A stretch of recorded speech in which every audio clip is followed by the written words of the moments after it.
I'm very grateful for the opportunity that I'm going to have today to address you a few words, and I will try to be very respectful with the time.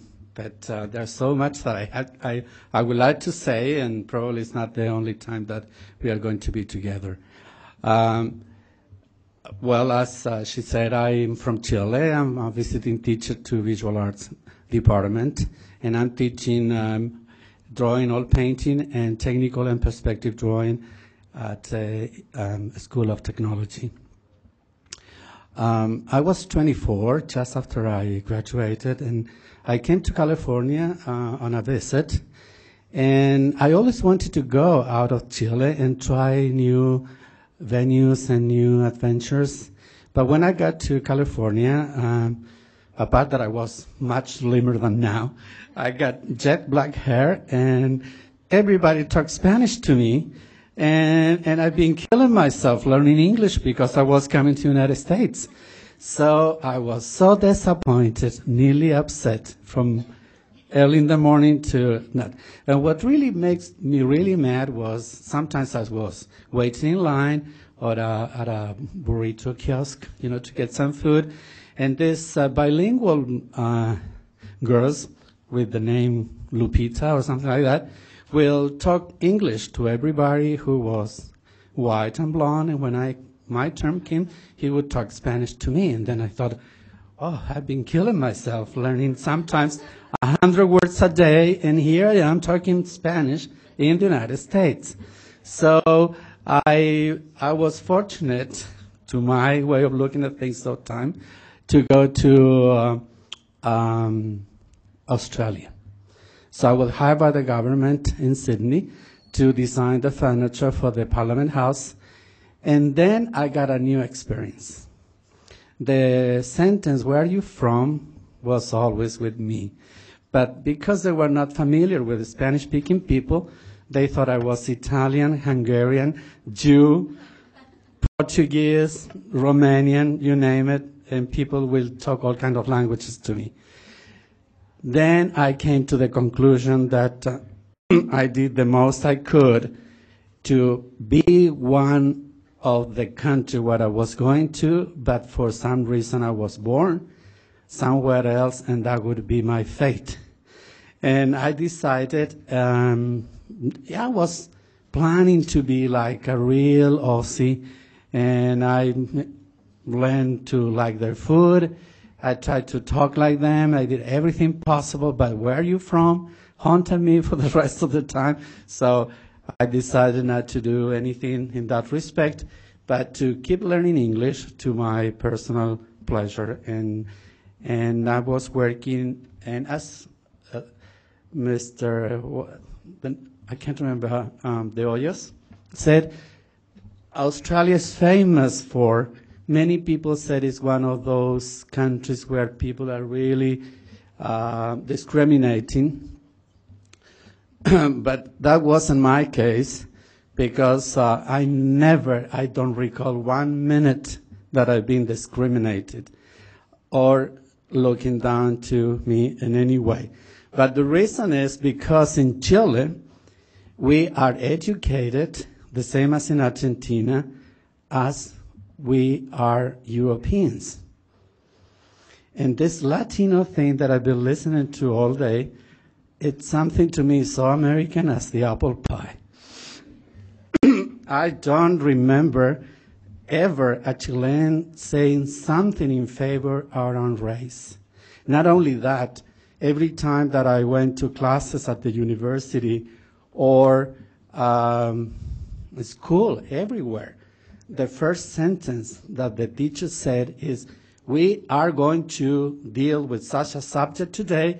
We are going to talk to the latest structure, because in Berlin has been invented, and in Paris it's very in to have it, and in the United States they have it." So everything was happening in Europe and the United States.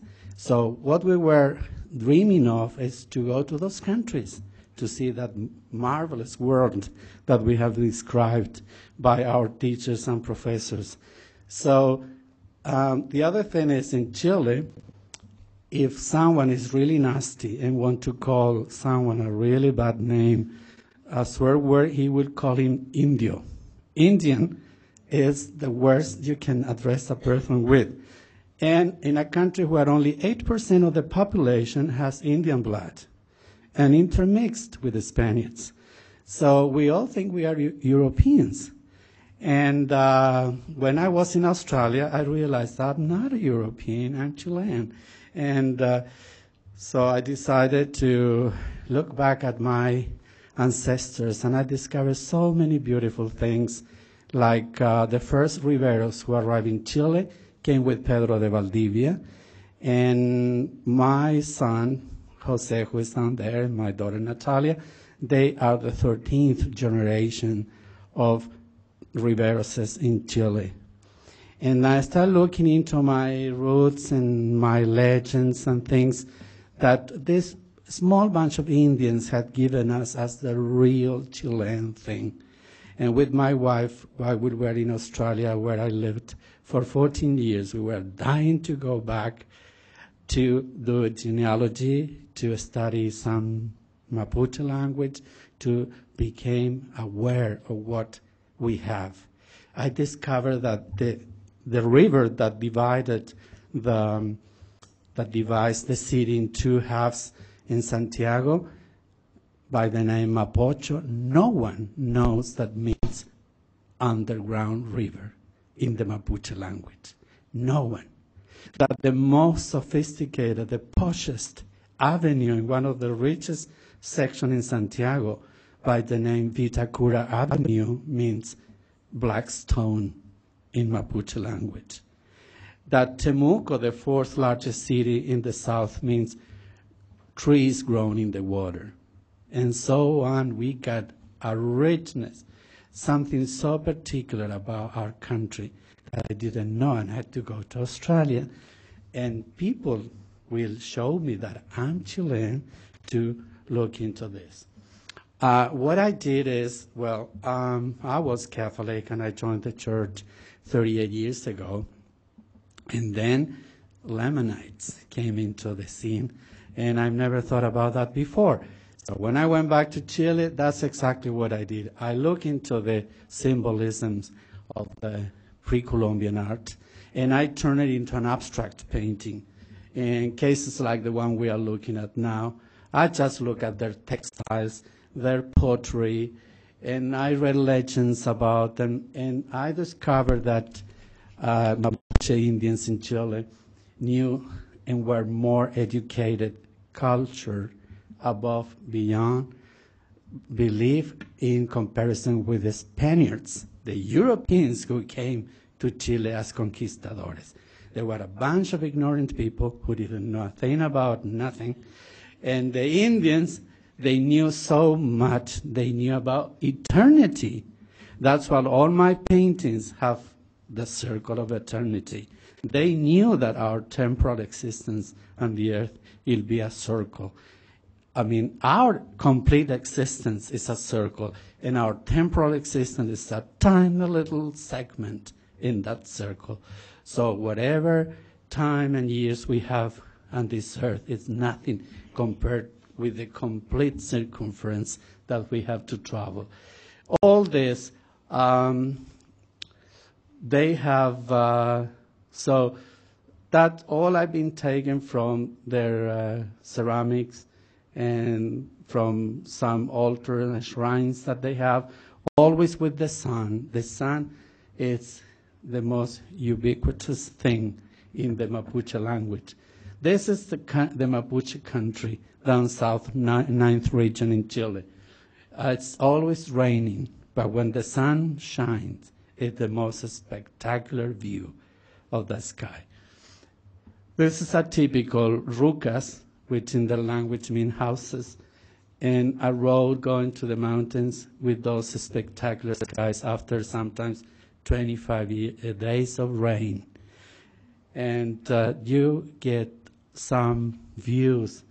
This one in particular, I call it Temuco, which is the same like this painting, I would call it St. George. So people say, why do you call it Temuco? Because that's what it means in their language.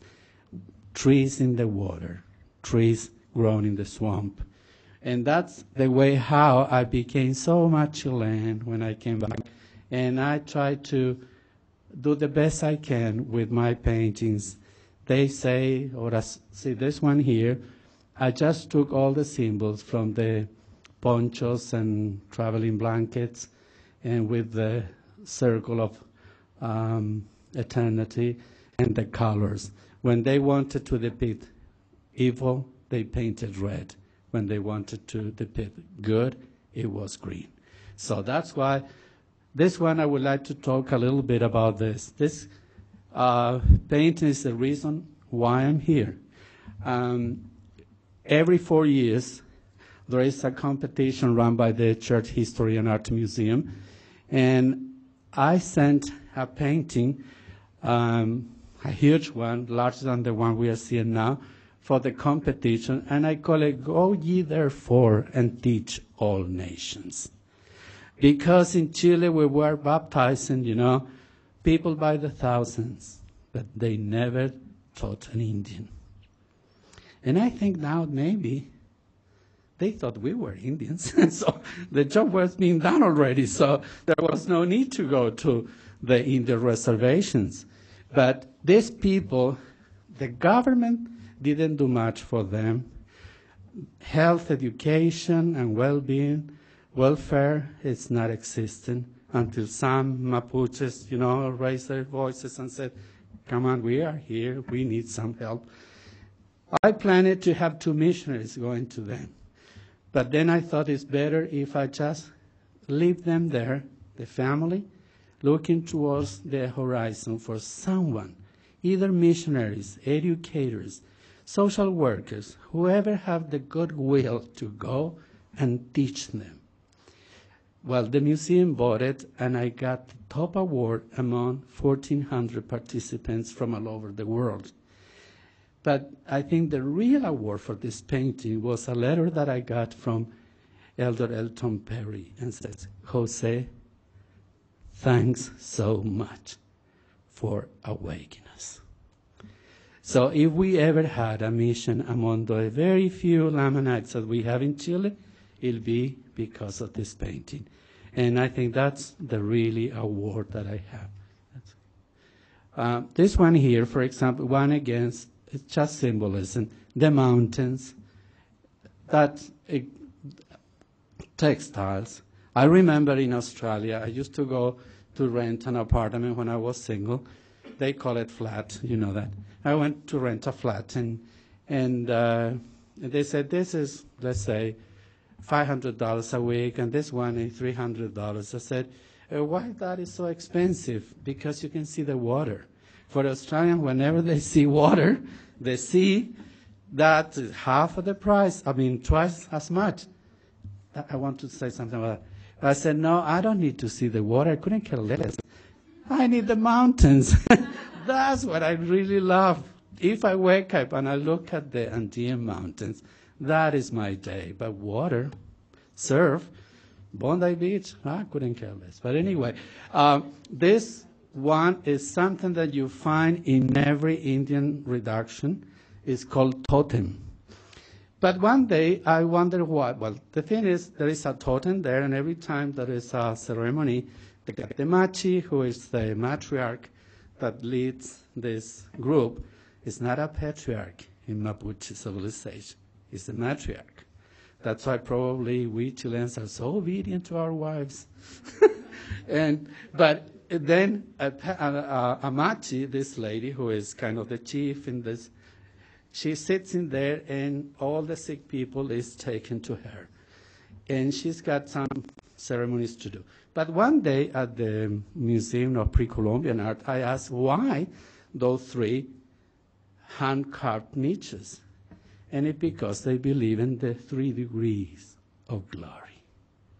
So I think we had a big job ahead to find out and learn more about these beautiful people that most of them are on their way to extinction, or not trying to be an Indian because it's such a bad thing, and it will never get them a job, and never a position for an Indian girl on a front desk.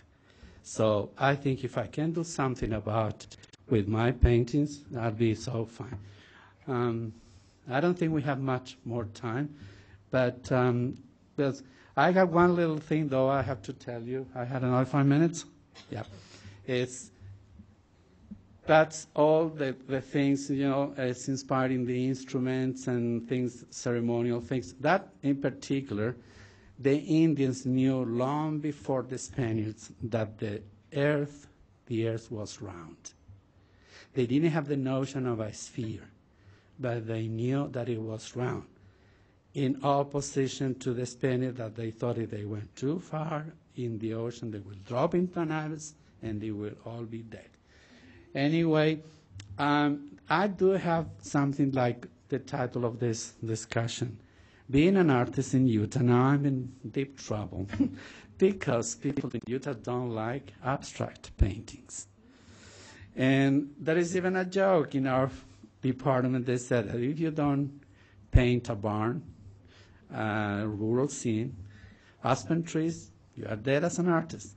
So I think I have a long way to go before people like my art. But it's okay. When I arrived in Australia, that was 1970, they didn't have color TV.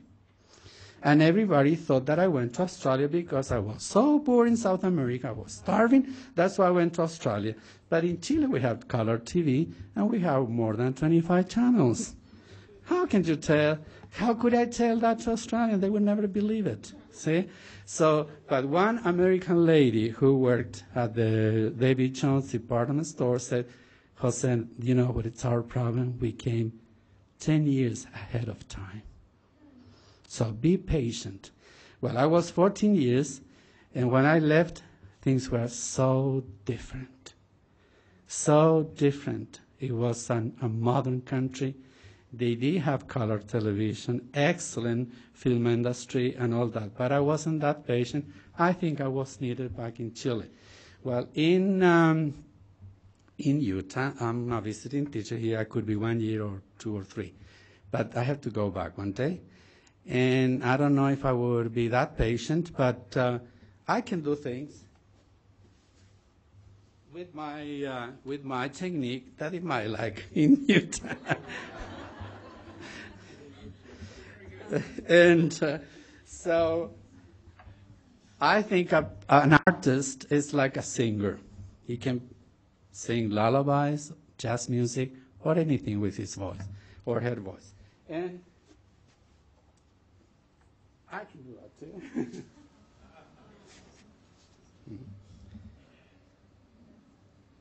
I think if I had to give it a name, it's St. George, seen by a Latin American artist. Because it seems to me that the hills around St. George, I sort of confuse them by the one around Atacama Desert in Chile. Our country, it's so long, 4,500 miles of seashores. Arica, the northernmost city, is dry. You can't find a tree, and except some oases. And there's some towns there that are so proud of having the record that the last time that it rained, it was 150 years ago. But then you go to Torres del Paine, and where Punta Arena is the southernmost city in the world. It's right across the channel from the Antarctica. And my son served his mission there. He said that this is not Chile. We buy Danish butter, we drink American milk, we have German donuts, and everything is imported because ships going through the channel are closer to the rest of Chile. So they get all the things there. It's a different culture. People are different. And I don't think they bother much about what's happening in the rest of the country. They're very happy. They don't have poverty, and they are very nice.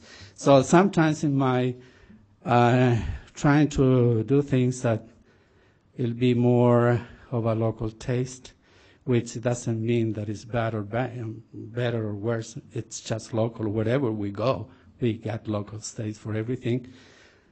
like in Australia, you want to make a living as a painter, you paint gum trees, or eucalyptus, as they call it. And that be it, because all the landscape in Australia with eucalyptus. I did that too. So I'm very happy to be here. I'm grateful. I am teaching 4 classes. I love my students. I'm very emotional. There are things that I had to get used to. Like here, you walk into a classroom and you don't say hello. And when the class is over, people get up and go. But in Chile, you have to go, hello, hello, hello, Jane, hello, John, it's good to see you, Peter. And you take about 10 minutes before the class saying hello. And then when you go away, you get tired of saying goodbye. See, if you are the professor and you're sitting there, everybody say, good night, good night, good night, good night. So you said good night about 25 times. But there's a little difference. They don't matter, but they are fun to have them and to absorb it, I think. It's hard for me to walk into a classroom silently and walk out of one in the same way. But that's the way it goes, and it's okay. Well, I'm very happy for this time, and I hope one day you will see some of my exhibitions in a way that it'll be more accommodated to everybody's taste, and I'll be so happy. Thank you very much for your time.